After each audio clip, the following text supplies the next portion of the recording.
22 octobre 2020, 13h sur Canal 3. Voici les titres de votre journal.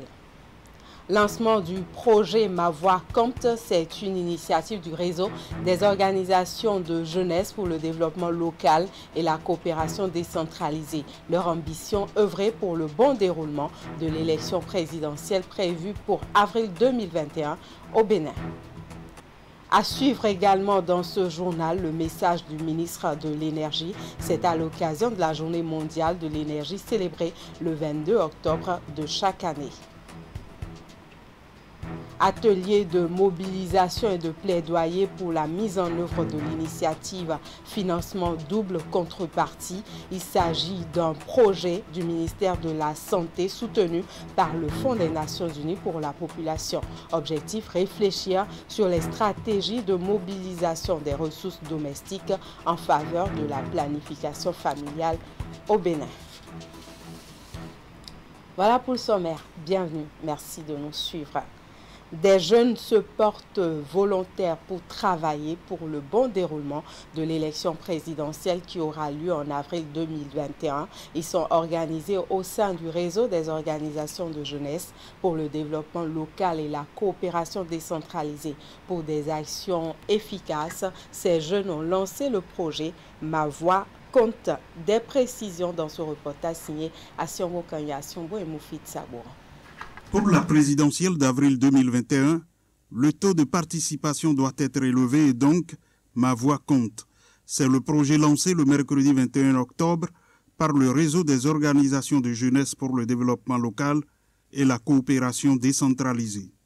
C'est ce combat que mène le réseau du fait du constat des taux bas aux élections précédentes. Ce projet vise à améliorer le taux de participation aux élections présidentielles prochaines. Le constat est que les dernières élections, nous avons constaté dans notre pays que le taux de participation a été faible et il y a un désintérêt au niveau des populations, ou peut-être malcompréhension du devoir que constitue le vote dans un pays démocratique. Et la jeunesse béninoise s'est mobilisée à travers le Rejet Code. Le Rejet Code réunit des associations, des organisations non gouvernementales, des mouvements et institutions de jeunes. Selon les initiateurs, le réseau compte plus de 1000 membres actifs et plus de 100 organisations affiliées. Pour atteindre son objectif, le réseau dispose de plusieurs moyens.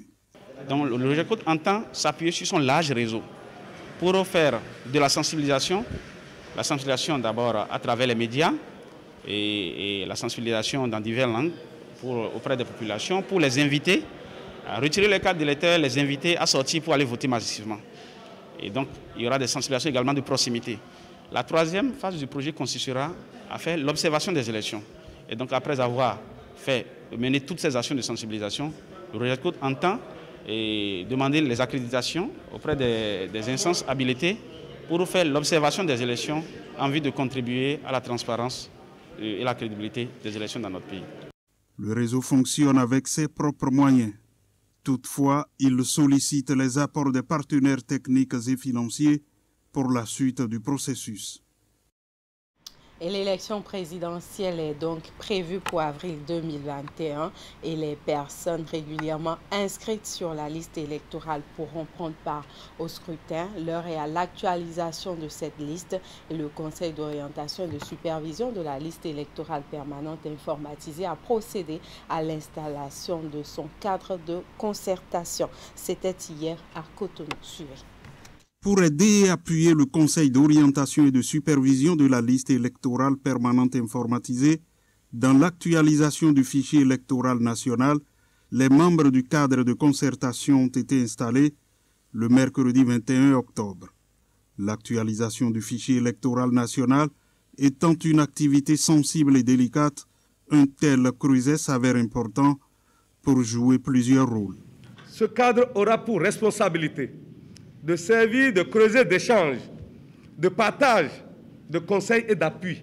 Il servira aussi de tribune pour recueillir les avis et les suggestions pertinentes exprimées par les populations, mais fondamentalement doit contribuer par l'ensemble de sa mission à la visibilité, à la transparence du processus d'actualisation.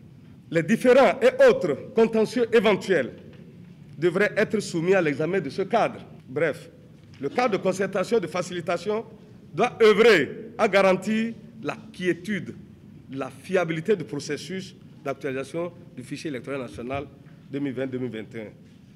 Autant de tâches qui incombent au cadre de concertation dont l'appui au COS-LEPI va soulager ce dernier dans ses multiples objectifs. Inscription de tous ceux qui auraient été précédemment omis, ceux qui ont acquis les qualités exigées par la loi pour figurer sur le fichier électoral national. Le COS-LEPI se charge aussi du transfert des citoyens dans de nouveaux centres de vote, de la radiation des citoyens décédés ou qui ont perdu leur droit de figurer sur le fichier. Les membres du cadre de concertation sont donc conscients de la tâche à abattre. Le cadre de concertation permet aux différents cadres politiques d'avoir librement recours à cette instance qui, de par sa configuration, est de nature à inspirer confiance à tous. Ce cadre constitue, sans nul doute, un gage pour la transparence et la fiabilité de la liste toilettée. Elle revêt ainsi un caractère consensuel qui augure d'une élection présidentielle apaisée en mars-avril 2021. Le COS-LEPI s'occupe aussi de la modification ou de la correction des erreurs constatées sur les informations nominatives des citoyens qui auront au moins 18 ans le jour de l'élection et existant dans la base des données. Le COS-LEPI se penche également sur le dédoublonnage du fichier électoral, l'édition et l'impression des documents électoraux, la publication de la liste électorale permanente informatisée. En marge de cette cérémonie d'installation des membres du cadre de concertation du Conseil d'orientation et de supervision de la liste électorale permanente informatisée, le président de l'institution, Gilbert Bagana, a animé un point de presse. Il rassure les électeurs sur la fiabilité de la liste et annonce la prolongation de la date d'affichage et de correction au 31 octobre. Je vous invite à le suivre. Des problèmes ne doivent pas provenir de l'actualisation de la liste. Parce que nous n'avons pas des agendas cachés. Nous sommes combien à la tâche? Légalistes, nous sommes tenus de respecter les lois de la République. Et c'est ça que nous faisons. Et comme les lois ne connaissent pas ceux qui les ont votées, elles s'appliquent à tout le monde. Les lois ne sont pas destinées à tel ou à tel autre frange de la société. Nous, au niveau du COS, nous appliquons les lois que l'Assemblée a votées. Donc, nous avons voulu alors observer une démarche participative, une démarche où tous les acteurs impliqués pourraient nous faire des observations pour que l'actualisation soit une actualisation sans contestation, sans écueil, pour que tous les Béninois se sentent concernés et se sentent vraiment libres d'aller voter en avril 2021. Donc, le droit de vote sacré, inaliénable, réservé à tout Béninois, nous, on est obligés de nous plier en quatre pour que tout se passe bien. Donc, nous sommes aujourd'hui 21 octobre, la date prévue pour que la période d'affichage prenne fin. C'est du 1er au 21. Mais comme je l'ai dit, les listes ont été lessivées par endroits. Le vent a emporté certaines listes.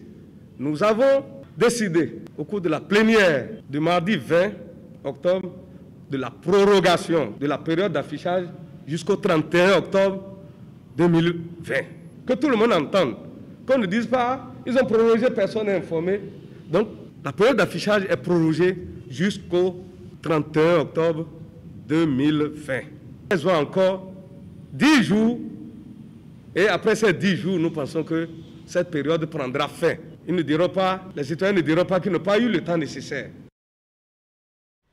Et voilà, vous savez donc maintenant ce qui vous reste à faire. Autre chose, toujours dans l'actualité de ce 13h, la communauté internationale célèbre ce jour 22 octobre la journée mondiale de l'énergie, une célébration instituée par l'Organisation des Nations Unies qui rappelle un des enjeux majeurs d'aujourd'hui et de demain, qui est de pouvoir offrir l'énergie au plus grand nombre d'habitants dans le monde tout en prenant en compte la protection de l'environnement. Et à l'occasion, le ministre de l'Énergie, Dona Jean-Claude Oussou, présente le bilan des différentes réalisations et réformes engagées dans le secteur par le gouvernement du président Patrice Talon. Je vous invite à suivre l'essentiel du message du ministre de l'Énergie. Un peu moins de 2 milliards des habitants de la Terre sur les 7 milliards n'ont pas d'électricité aujourd'hui. Et si on se rapporte en Afrique subsaharienne, nous avons 2 ménages sur 3 qui n'ont pas accès à l'électricité. Sachant qu'au niveau mondial, c'est 1 sur 4 de la population qui n'a pas accès à l'énergie. Je comprends et on peut comprendre que le gouvernement du Bénin a vu juste en mettant ce secteur de l'énergie en priorité dans le programme d'action du gouvernement, puisque pas moins de 10% des projets phares constituent donc le socle du secteur de l'énergie avec 4 projets phares. Déjà, ce que je peux vous dire, c'est que nous venons de très loin. Presque 10% du PAG, en même temps, plus de 800 milliards de nos francs à consacrer à ce secteur éminemment capitalistique, mais ô combien stratégique en tant que socle de développement socio-économique de notre pays. Dès le lendemain de la cession au pouvoir du gouvernement de la rupture, nous avions mis en place ce qu'on a appelé le plan de redressement du secteur de l'électricité. Le 9 avril 2016, quand j'avais fait ma première sortie en tant que ministre de l'Énergie, de l'Eau et des Mines, ces 3 centrales à Porto-Novo, à Parakou et à Nati-Tengu ont été réhabilitées pour l'équivalent de 6 milliards 200 millions de nos francs et sont fonctionnelles aujourd'hui, capables de fournir 30 mégawatts. En parallèle, nous avions lancé les opérations pour la construction d'une centrale flambant neuve de 127 mégawatts qui a vu son inauguration donc fin août 2019. Le deuxième, ce sont les énergies renouvelables. Concrètement, qu'est-ce qu'on a fait? Ce qu'on a fait, c'est que en l'espace de 3-4 ans, nous avons inauguré plus de 50 centrales solaires, micro-centrales solaires, dans les coins les plus reculés de notre pays, avec des micro-réseaux qui permettent à des endroits qui ne sont pas connectés au réseau conventionnel de disposer d'énergie électrique à travers le solaire. Ça, c'est le premier point. Le deuxième, nous avons fait tout le travail avec l'appui de l'Union européenne et de l'Agence française de développement pour la construction de la première centrale solaire d'envergure au Bénin de 25 MW, dont le lancement des travaux va s'effectuer dans moins d'1 mois au Bénin. Et nous avons terminé là le processus d'appel d'offres international pour la construction de 4 centrales solaires d'une capacité totale de 50 MW qui s'installeront à Boycon, à Parakou, à Kandi et à Djougou. En l'espace de 4 ans, nous avions électrifié plus de 400 villages et nous attendons d'ici à 2022 faire plus que ça pour presque doubler le taux d'accès à l'électricité dans les milieux ruraux dans notre pays. Et c'est le moment de vous dire qu'avec toutes ces réalisations, toute cette ambition, cette vision claire, cette détermination, cet engagement du gouvernement, que l'énergie est au cœur du Bénin, comme vous le savez, désormais terre d'opportunités, grâce, je dirais, à la détermination du président Patrice Talon. Formation de remise à niveau pour les cadres techniques des mairies des communes frontalières du Sud Bénin.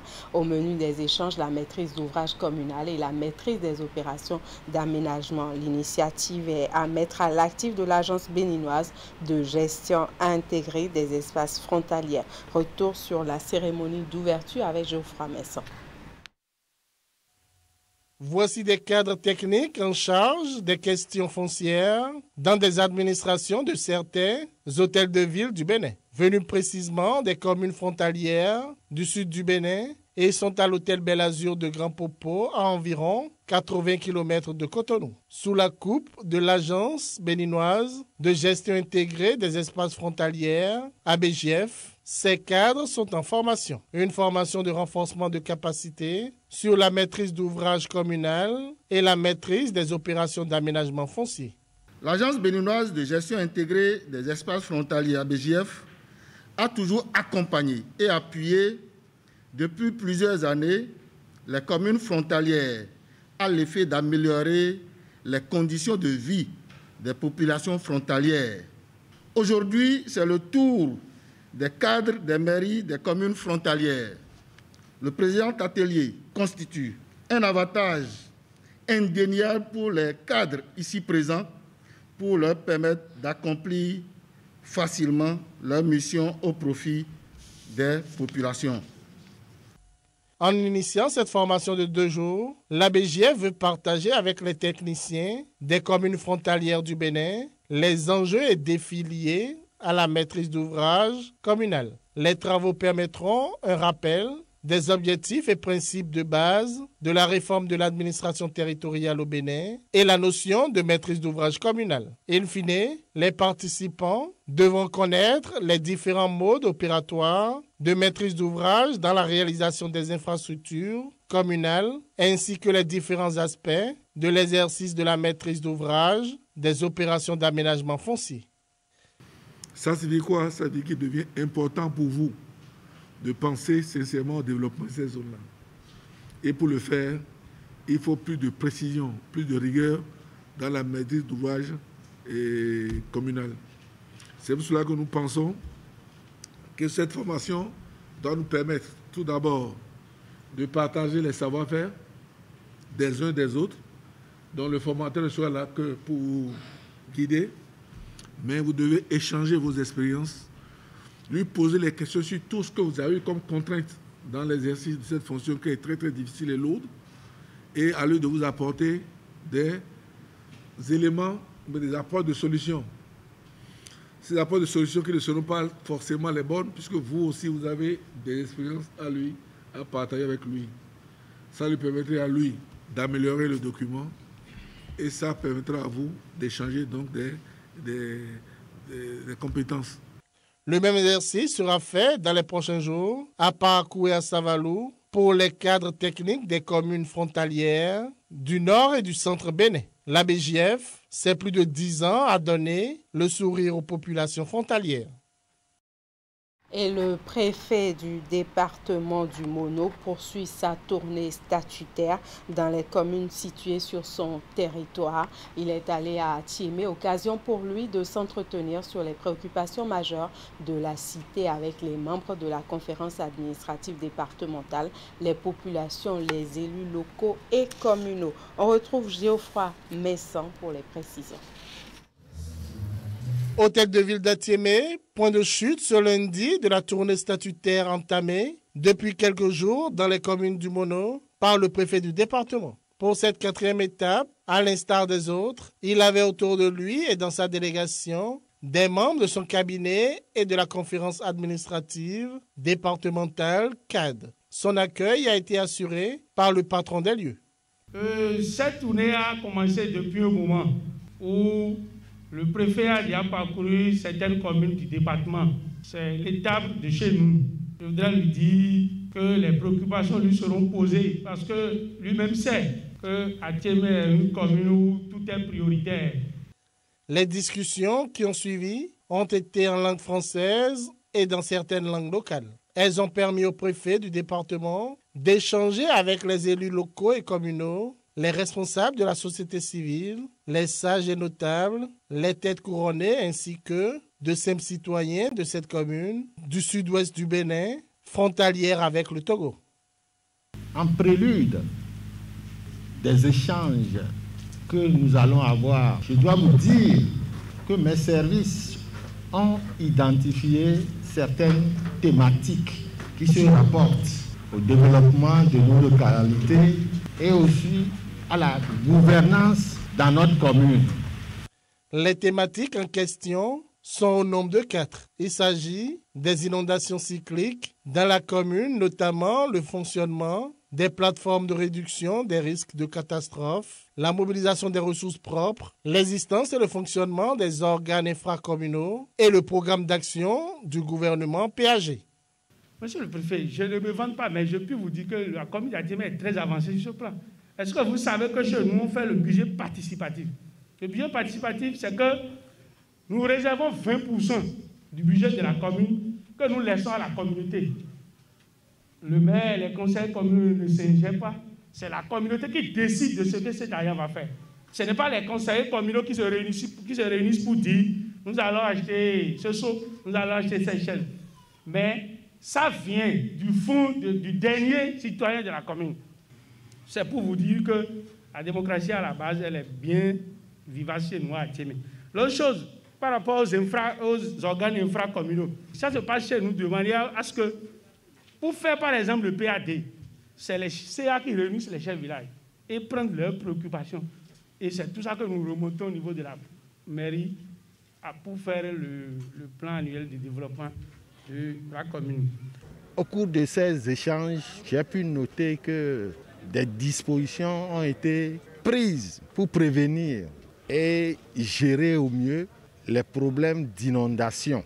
Le maire l'a dit qu'il a eu à prendre des dispositions suite aux annonces des services de prévision. Donc le plan de contingence a été actualisé. Les lieux qui pourraient accueillir en cas d'inondation les sinistrés ont été déjà aménagés. En dehors de ça, nous avons eu à échanger sur les problèmes relatifs à l'éclairage public, les problèmes liés à l'état des voies de desserte, à la situation des centres de santé. Après Atiémé, 2 communes attendent de recevoir sur leur sol le préfet et sa délégation. Il s'agit de Lokossa, le chef-lieu du département, et Grand Popo, la façade maritime du département. Ouverture ce mercredi d'un atelier de mobilisation et de plaidoyer pour la mise en œuvre de l'initiative financement double contrepartie. L'initiative porte la marque du ministère de la Santé avec l'appui du Fonds des Nations Unies pour la population. La problématique du financement de la santé, de la reproduction et de la planification familiale est au centre de cet atelier de mobilisation et de plaidoyer pour la mise en œuvre de l'initiative financement double contrepartie. La rencontre se veut un cadre de réflexion sur des stratégies de mobilisation des ressources domestiques en faveur de la planification familiale au Bénin. Cette initiative du ministère de la Santé, avec l'appui du Fonds des Nations Unies pour la population, entre dans le cadre des activités de la Journée mondiale de contraception édition 2020 et du mois de survie de la mère et de l'enfant. Spécifiquement, ce qui nous réunit aujourd'hui et pour les jours à venir, c'est un mécanisme de financement innovant et qui est toujours intéressant. Dans le cas du Bénin, le pays est très engagé. Donc peut-être que la différence sera moins forte que dans certains pays où c'est vraiment le moment de lancer l'engagement. Le Bénin, et on s'en réjouit, on vous remercie vraiment parce que le Bénin n'a pas attendu cette initiative pour être engagé chaque jour, chaque matin, pour être en train d'appuyer les services de santé de la reproduction de toutes les femmes et les hommes à travers le territoire. Trouver des solutions aux besoins non satisfaits en planification familiale et aux implications qui en découlent constitue donc un grand défi pour le Bénin et l'ensemble des régions africaines. Pour rappel, la prévalence contraceptive au Bénin était faible selon l'enquête démographique et de santé de 2017-2018. Cependant, des efforts ont été faits dans ce sens au cours de ces dernières années. Cet effort qui, je l'ai dit tout tantôt, est à saluer, ne couvre qu'une très petite partie des besoins pour l'achat en produits contraceptifs.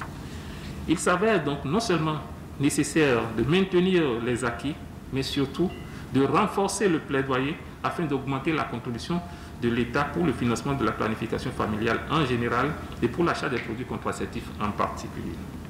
Au terme de cet atelier de 3 jours, les participants devront faire des suggestions et des recommandations.